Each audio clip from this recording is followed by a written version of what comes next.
I live in Ville-Marie, Saskatchewan, which is called the Gateway to Grasslands National Park.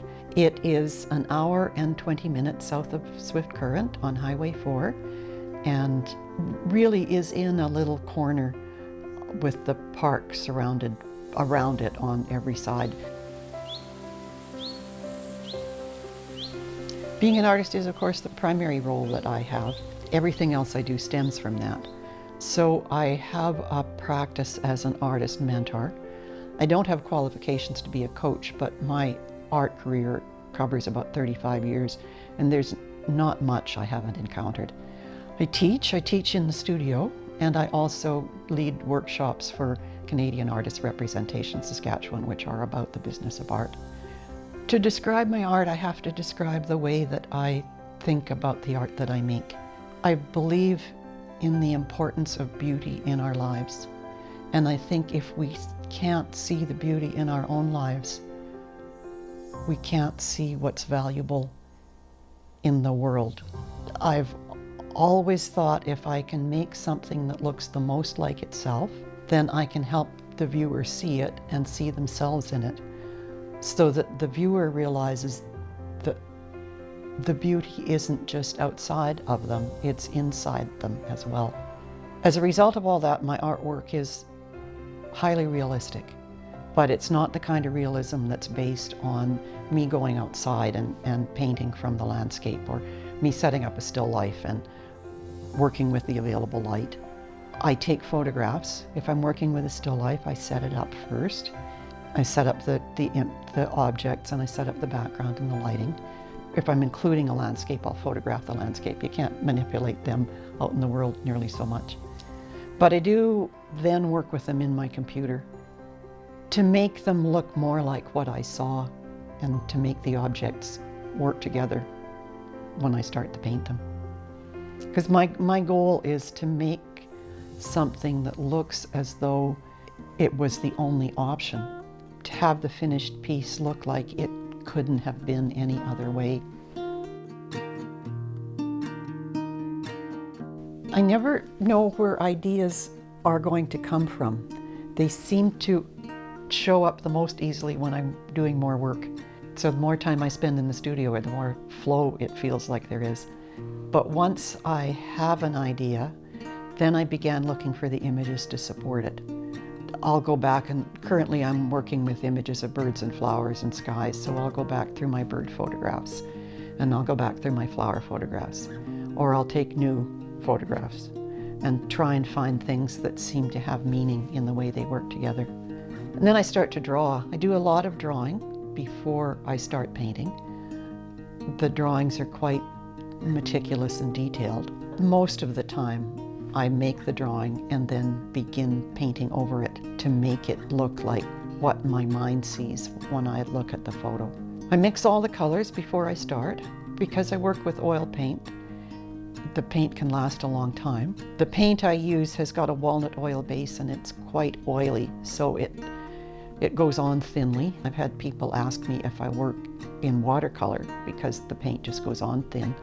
But that's part of the quality of the paint as it comes out of the tube, and partly something as simple as the angle that you hold the brush at. The flatter the brush is to the canvas, the thinner the paint goes on. And then I just keep working at it until there's nothing else I can see to do. Sometimes that's a fairly straightforward process, and sometimes it means that I'm poking away at the edges of things much longer than I thought I would have to. Edges are really important in my painting. How edges meet is what gives a painted object its realism. So it's the difference between a flower or a bird in front of a sky and a flower or a bird that seems to crash into a sky. Both might be perfectly valid, but you got to choose one, and it's good if you know that you're choosing one. Sometimes what I say is I've painted all the square inches there are to be painted, and then I'm done. And sometimes I say that's the best I can make it, and I'm going to go to my grave swearing I meant it that way. I think that almost every artist finds that their work changes. Mine 20 years ago was figurative and narrative, and I often worked with images of people that I knew, although I'd paint them into situations where they had never been. I was always grateful that nobody minded. And then there was a point when I was working on an exhibition that ended up touring Western Canada for 18 months. I felt like the figures were walking out of the paintings. After that, what began to interest me was objects that can stand in for the human presence. That was the point at which I discovered the rose as a subject. I started researching and I discovered that roses have been a symbol of almost everything beautiful and delicate and valuable throughout human history. And I started to think about the perfect beauty of the rose, but what happens when it's not perfect and beautiful anymore? It's still a rose, is it still beautiful? Because all my artwork is about helping viewers see what's beautiful in the world and in themselves, I can't just paint something that's beautiful for 2 days as if that's all there ever was, because that's not what happens to humans.